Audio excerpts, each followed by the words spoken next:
Oke, kita lanjut ya ke problem 7 teman-teman. Nah, di problem 7 ini kita ada Lancelot Co. Saya bacain dulu soalnya. Lancelot Co. merupakan sebuah perusahaan yang bergerak pada bidang produksi kertas dan terdaftar di Bursa Efek sejak tahun 2011.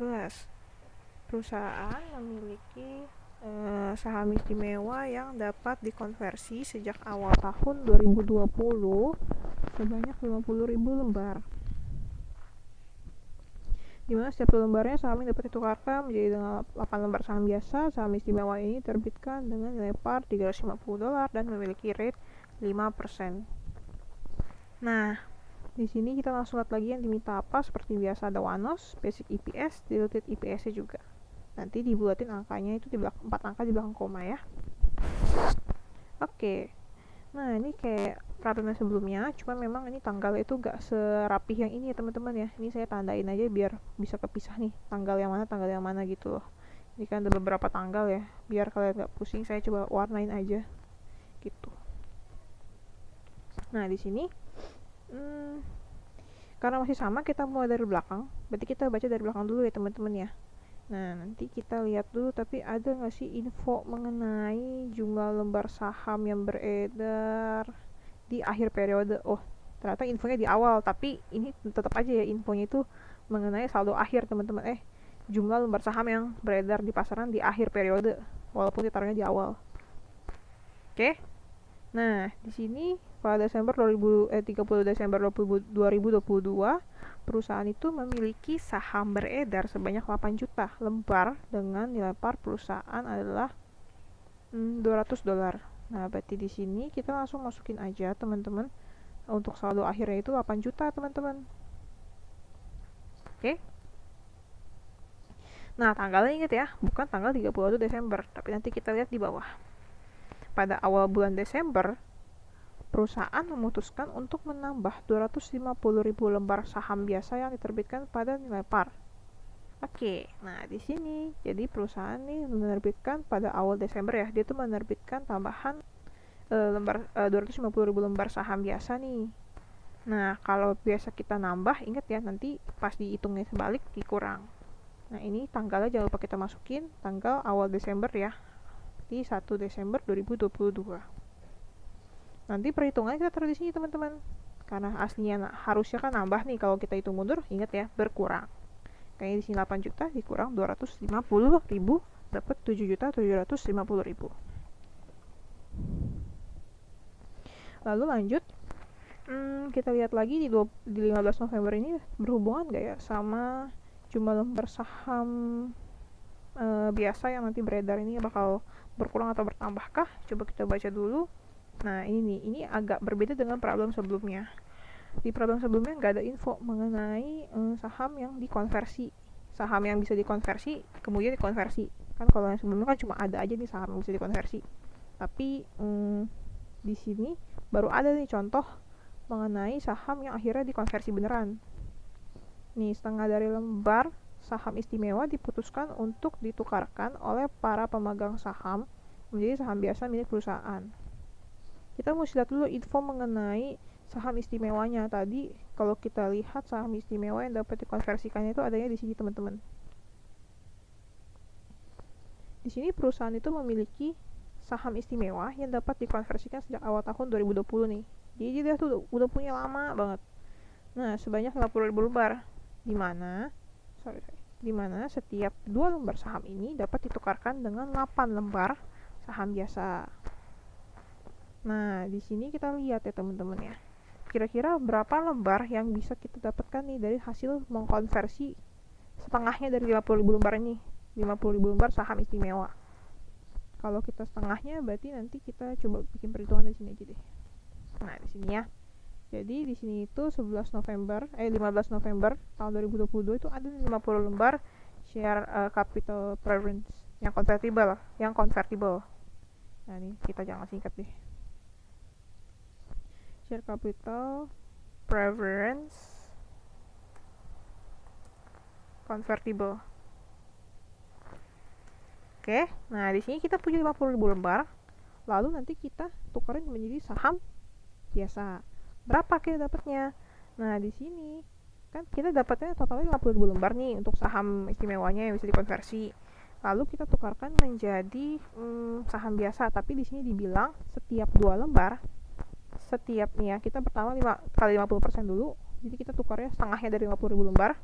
Nah, setiap 2 lembarnya kita dapat 8. Oke? Ya, kita dapat 8. Habis itu berarti tinggal dikaliin 8 aja. Bagi 2 kali 8. Kayak biasa. Dapat hasilnya 100.000. Nah, setelah kita dapat 100.000 lembar di sini, nah, berarti jadi tadi setelah kita dapat nih, jadi setelah kita mengkonversi, nah jumlah lembar saham biasa yang kita dapat dari hasil konversi itu berapa nih? 100.000 lembar. Nah, jadi nanti kita akan menerbitkan lagi 100.000 lembar ya teman-teman dari hasil konversi dari pemegang saham istimewa itu yang bisa dikonversi. Nah, kalau normalnya, ingat, kalau kita menerbitkan nambah nih harusnya 100.000. Nah, tapi kalau kita hitung mundur, ingat, jadinya dikurang 100.000 ya teman-teman ya. Nah, ini jangan lupa kita masukin tanggal tadi, tanggal ini teman-teman ya, 15 November ya. Baru nanti transaksinya kita taruhnya di atasnya nih. Oke. Ini ya teman-teman, kalau dibuka tadi dikurang sama 100.000. Gitu. Nah, lanjut kita lihat lagi sebelumnya. Di sini tuh ada nih, perusahaan memutuskan untuk melakukan share split 3-for-2 untuk saham yang dimiliki agar dapat lebih terjangkau di pasaran. Nah, di sini kita nggak tanggalnya nih, di sini kita harus hitung sendiri teman-teman. Ya, berarti ini tanggal ini sebenarnya berhubungan ya teman-teman ya. Berarti kita masukin ke sini, tapi kita lihat dulu ini tanggal berapa. Ini tadi kan kita baca kalimat sebelumnya ya, perusahaan memutuskan untuk menerbitkan 250 lembar saham obligasi yang dapat dikonversi yang memiliki suku bunga 10% pada 1 Agustus 2022. 1 Agustus 2022. 2 bulan setelahnya berapa? Nah, Agustus ke September 1, habis itu ke Oktober. Dapat Oktober tanggal 1 berarti. Oke, transaksinya baru kita masukin ke sini. Yang di atasnya. Sini kita coba baca lagi ya, biar lebih paham. Di sini kita melakukan share split nih, 3-for-2 untuk saham yang dimiliki. Berarti share splitnya 3/2. Nanti jangan lupa ya, di tanggal-tanggal sebelumnya kita kali 3/2 nih.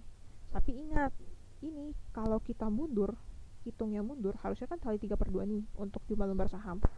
Tapi kalau mundur, jadinya kali 2 bagi 3. Tuh. Ya. Lalu lanjut nih, untuk tanggal yang sebelumnya berarti kita masukin tanggal, ini kan obligasi ya, menerbitkan saham obligasi. Bukan saham obligasi sih, lebih tepatnya obligasi yang dapat dikonversi. Oke. Berarti ini gak berhubungannya teman-teman sama lembar saham biasa. Lanjut kita lihat lagi 8 Juli. Di sini perusahaan itu merasa bahwa saham yang beredar terlalu banyak sehingga memutuskan untuk menarik. Nah, berarti di sini ceritanya tuh kita beli kembali saham yang udah beredar, jadi treasury share ya. Nah, berarti di sini tanggalnya berhubungan, kita masukin dulu tanggalnya teman-teman, 8 Juli. Oke, transaksi kita taruh di sini teman-teman. Membeli kembali normalnya itu berarti jumlah lembar saham yang beredar akan berkurang. Tapi kalau kita hitung mundur, jadinya bertambah. Oke, makanya di sini 5.100.000 kita tambah sama 540.000 lembar. Oke, tanggalnya sekarang kita coba lihat lagi di sini pada 5 Mei 2022. Kita lihat kalimat sebelumnya ya. Perusahaan itu memutuskan untuk melakukan pemberian saham dividen. Nah, ini akan berhubungan lagi sama nanti ada perubahan outstanding share-nya. Makanya di sini tanggalnya kita masukin lagi. 5 Mei. Oke. Lalu transaksinya kita taruh di sini. Gimana? Nah, di sini sekali lagi kalau di sini 20% ya. Berarti di sini ceritanya jadi setiap orang misalnya megang berapa lembar, nanti dia tuh misalnya dia tuh pegang 100 lembar. Berarti dia akan dapat 20%-nya nih teman-teman. 20%-nya artinya dapat 20 lembar nih teman-teman. Nah, berarti anggapannya setiap 100 lembar misalnya kita dapat 20 lagi. Nah, tapi kalau mau mudahnya jangan pakai konsep tadi deh. Kita pakai yang biasa aja deh. Kalau di sini normalnya nih ya, normalnya kalau kita menerbitkan saham share dividen nih, kita memberikan share dividen yang tadinya 100.000 bakal jadi,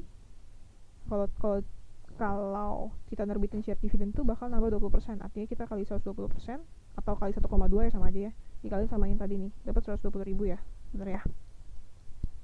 Nah, tapi kalau di sini kita kan dikali 1,2 atau dikali 120%. Nah, di sini kalau kita mundur jadinya dibagi, teman-teman. Oke. Ingat ya, tadi kan kalau normalnya nih awalnya jumlah lembar saham yang beredar segini ya, sekali lagi ya. Kalau kita nerbitin 20% share dividen, berarti kita perlu kaliin dia sama 120% atau kali 1,2, sama aja sih. 1,2 gitu. Itu sama aja ya. Jadi nanti kalau misalnya maju kita dikali, tapi kalau dihitungnya mundur kita dibagi aja, teman-teman. Oke, di sini jadi 40 kita bagi 120%. Atau 1,2 sama aja ya. Nah, lalu di sini tadi tanggal 5 Mei udah ya, tanggal sebelumnya di sini 10 Februari itu menerbitkan 200.000 lembar saham preferen yang tidak dapat dikonversi. Berarti ini nggak berhubungan sama saham biasa, kita skip dulu. Di sini ada penerbitan saham pertama pada tahun 2022 yang berlangsung pada 18 Januari. Nah, ini udah jelas banget ya, ini berhubungan. Berarti kita langsung masukin ini tanggalnya di sini. Lalu kita masukin transaksinya sekarang di sini. Tadi perusahaan ini menerbitkan 200.000 lembar saham tambahan untuk membantu pembiayaan atas ekspansi yang dilakukan perusahaan. Berarti dia itu menerbitkan 200.000 lembar. Ingat, kalau normalnya ditambah karena yang beredar bertambah. Kalau mundur, kalau kita hitungnya terbalik mundur, ini dikurangnya, teman-teman. Jadi 4.500.000. Tanggalnya udah pasti pakai tanggal awal tahun, yaitu 1 Januari 2022. Sekarang kita tinggal masukin restatementnya tadi. Restatementnya tadi kalau nggak salah di sini tuh ada yang kita lihatnya dari atas ya. Ada share dividen yang tadi di sini tanggal 5 Mei. Nih ya, berarti tanggal sebelumnya kita perlu kali dia sama 1,2. Nih yang di belakang ini. Lalu tadi ada lagi nih share split di tanggal 10 Oktober. Ini share split, teman-teman. Nah, maka itu sampai sebelum tanggal 1 Oktober kita kali dia sama 1,2. Di sini nggak ada ya. Tanggal sebelumnya aja. 3/2. Nih, sampai awal. Kalau yang ini tadi kan di sini nih untuk share dividennya, makanya kita kali 1,2 nih tanggal sebelumnya nih. Oke. Sekarang fractionnya gampang seperti biasa. Ini saya langsung hitamin aja karena ini sebenarnya nggak terlalu susah harusnya ya. Awal Januari sampai pertengahan, tapi lewat pertengahan nih tanggal 18 di atas tanggal 15 ya, berarti untuk Januarinya dihitung, jadinya 1 bulan di sini 1/12. Lalu di sini ada tanggal 18 Januari sampai 5 Mei. Januari tidak dihitung, Februari dihitung, Maret, April, Mei nggak dihitung, berarti 3/12. Lalu di sini ada 5 Mei, Mei-nya berarti dihitung, Mei, Juni, Julinya tidak, berarti 2/12. Lalu di sini ada dari 8 Juli, Julinya dihitung ya. Juli, Agustus, September, berarti 3/12. Lalu di sini dari Oktober dihitung, tapi November ya enggak karena belum lewat tanggal 15. Berarti 1/12. Berarti di sini untuk Novembernya dihitung, tapi Desember ya enggak, 1/12. Nah, baru di sini awal Desember sampai akhir Desember hitungnya 1 bulan, berarti 1/12. Oke. Nah, weighted shares-nya gampang. Tinggal kita kaliin aja, teman-teman. Ya, 4.500.000 dikali 3/2 dikali 1,2 dikali 1/12, gitu-gitu aja sih. Begitu sampai bawah. Baru nanti terakhirnya warnanya dijumlahin.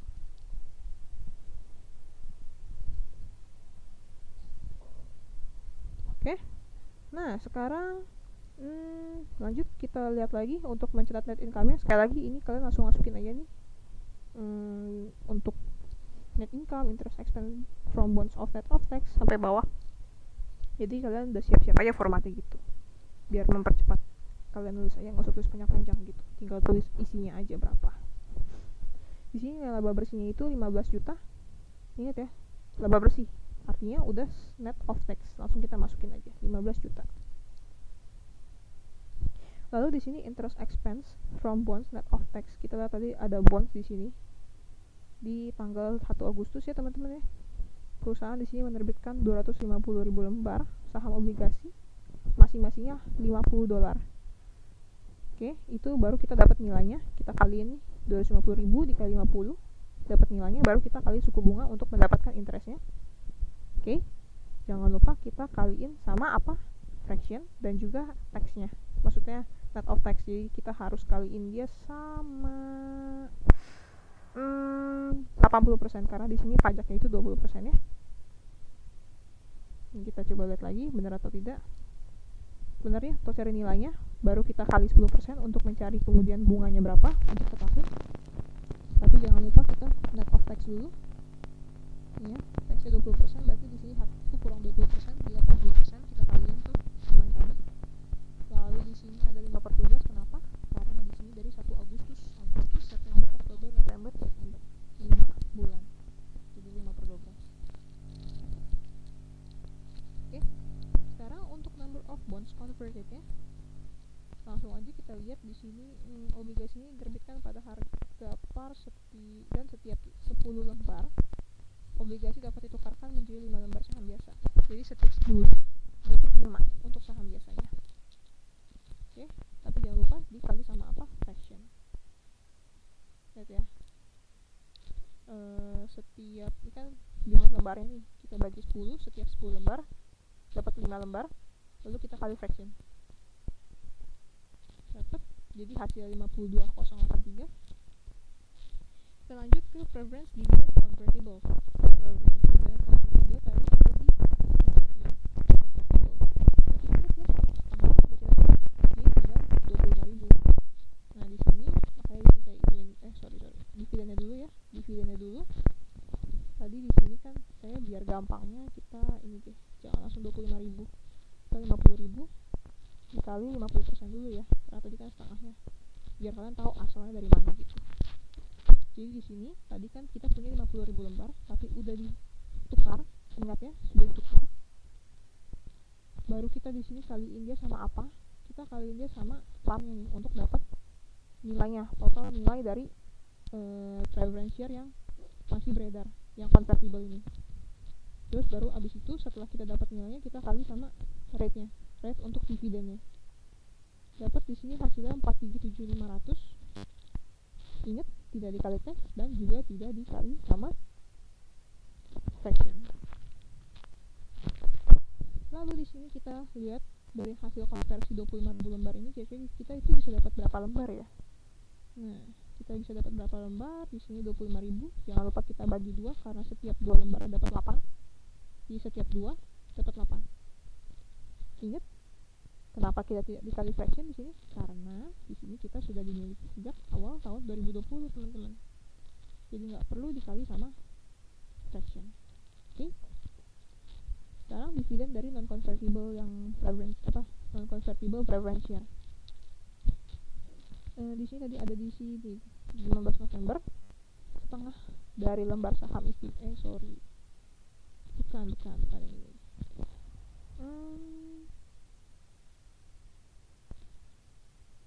Ini ya, tanggal 10 Februari.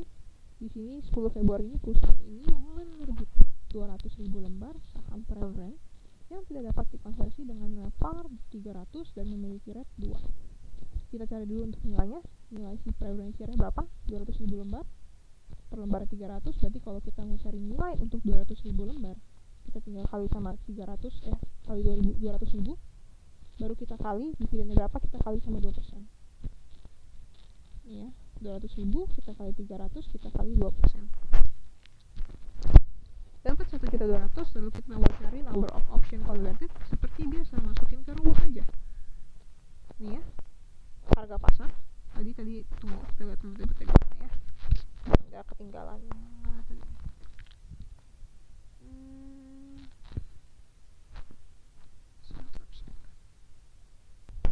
Oke, nih ini ya, sebagai tambahan informasi, perusahaan memiliki saham opsi untuk top manager sebanyak 250.000 lembar, di mana setiap 4 lembar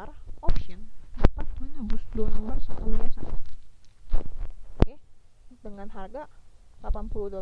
Jadi nanti kita bisa nembus si option ini menjadi saham biasa yang parnya itu tadinya $80, tapi ini tuh kita lihat di akhir tahun 2022 yang dimana ini periode yang kita hitung wanosnya ini, harga pasarnya itu $95. Oke, jadi kita langsung masukin rumus aja harga pasar dari si saham biasanya 95, kita kurang sama parnya 80, baru kita nanti bagi sama harga pasar lagi. Habis itu kita kaliin sama apa? Sama nanti jumlah lembar saham biasa yang kita dapat. Jadi di sini kita lihat 250.000 lembar saham opsinya, setiap empatnya dapat 2 saham biasa. Itu dapat 19.737. Nah, di sini saya langsung ke ini aja kali ya. Di sini basic IPS-nya seperti biasanya rumusnya udah pasti gini aja, paten kayak gini, nggak bakal berubah-ubah lagi. Lalu di sini kita langsung lihat aja, jadi net income-nya kita kurangin sama apa? Sama si convertible preference dividend yang ini. Oke, lalu kita kurangin lagi sama si non convertible preference dividend yang 1.200.000, baru dapat ini kita kurangin dulu, baru kita bagi sama apa? Wanos yang di sini. Nah, cara-cara basic IPS-nya seperti biasa, tinggal dibagi aja. Oke, lanjut ya. Di sini kita langsung pindah ke perhitungan diluted IPS-nya. Kita pindahin angkanya nih. Angka apa yang dipindahin? Angka yang tadi kita ngitung basic IPS. Yang di atas nih, yang net income dikurang convertible preference dividend dikurang non convertible preference dividend. Nah, kita masukin ke numerator, denominatornya itu wanos, yang bawah atau penyebut kan kita sebutnya biasa. Ini kita kosongin aja. Kalau untuk convertible preference tadi ada ya convertible preference. Nah, di sini kita tinggal masukin aja nih angkanya tadi dari yang di atas. Oke. Bentar. Yang preference dividend convertible nya 437.500, lalu ini 100.000 untuk number of preference converted-nya. Ini saya coba warnain lagi ya biar teman-teman nggak bingung, biar langsung ketemu gitu dapetnya dari mana. Nanti saya kirim Excel-nya. Oke. Lalu di sini kita tentuin ini dia dilucut atau enggak, dibagi aja numerator sama denominatornya. Dapat 4,3 sekian. 4,3 sekian. Ini jangan lupa ya, 4 angka di belakang koma lebih besar, anti dilutif. Oke, jadi di sini kita tidak masukin nanti ya. Lalu di sini apalagi nih, convertible bonds. Jadi kita punya convertible bonds juga nih. Oke, jadi interest cancel kita masukin tadi dari yang di atas nih, udah kita cari juga ya. Nah, tadi ada dari yang interest cancel yang ini kita warnain. Lalu yang ini di sini kita warnain juga. Nah, number of bonds converted. Tentuin lagi nih, dilutif atau anti dilutif. Tinggal dibagi aja ya teman-teman, numerator dengan denominatornya. Kita bagi dapat 8. Ya, lebih besar. Berarti dari sini anti dilutif.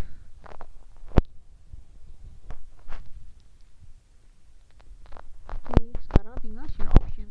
Share option cuma ada denominator yang ini, number of option converted. Maka itu di sini kita sebentar ya. Warna ini tapi warna. Nah, udah ya, kita tinggal masukin ke denominator. Ini udah pasti dilutif ya. Jadi nanti akan dimasukin ke perjumlahannya si numerator dan denominator. Jadi tadi numerator kita ambil dari ini aja, yang tadi dari basic IPS.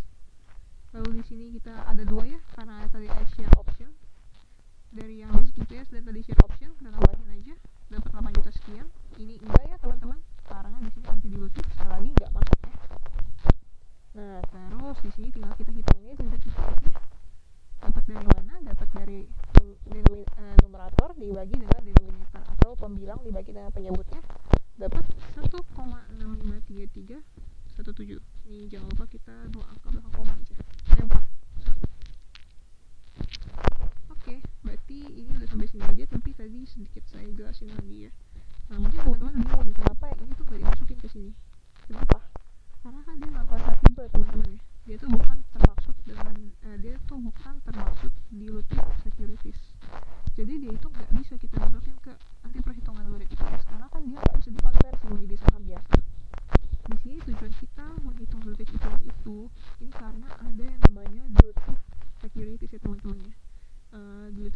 securities itu yang bisa membuat nilai apa ya, bukan nilai sih, yang bisa membuat pendapatan atau apa ya, ya namanya aja earning per share ya, yang bisa membuat pendapatan pemegang saham biasa itu jadi berkurang. Karena kalau kalian perhatiin ya, basic EPS di sini lebih besar sih daripada yang diluted EPS. Karena kenapa? Yang adanya diluted securities ini yang membuat pendapatan setiap pemegang saham apa ya, setiap pemegang sahamnya itu jadi lebih kecil. Itu sementara kan di sini non convertible yang nggak ditukar, jadi tukar jadi saham biasa ya, jadi dia nggak akan pengaruh teman-teman. Karena kalau kalian perhatikan di basic EPS dan diluted EPS itu pasti biasanya tuh bakal lebih kecil. Kenapa? Karena ya ini yang lebih besar nih. Kenapa ini yang lebih besar? Karena lembar saham biasanya yang beredar itu jadi nambah gitu, karena adanya saham-saham apa ya, karena adanya sekuritas yang bisa kita tukar menjadi saham biasa seperti bonds yang bisa dikonversi dan juga preference yang bisa dikonversi gitu teman-teman. Oke, kayaknya segitu aja sih. Nanti untuk Excelnya saya kirim, kalau ada yang mau tanya boleh, nanti saya akan standby di Meet Now sampai jam 6. Oke, jangan lupa nanti dikerjakan untuk post testnya dan PR nggak ada ya, seperti biasa saya bikin assignment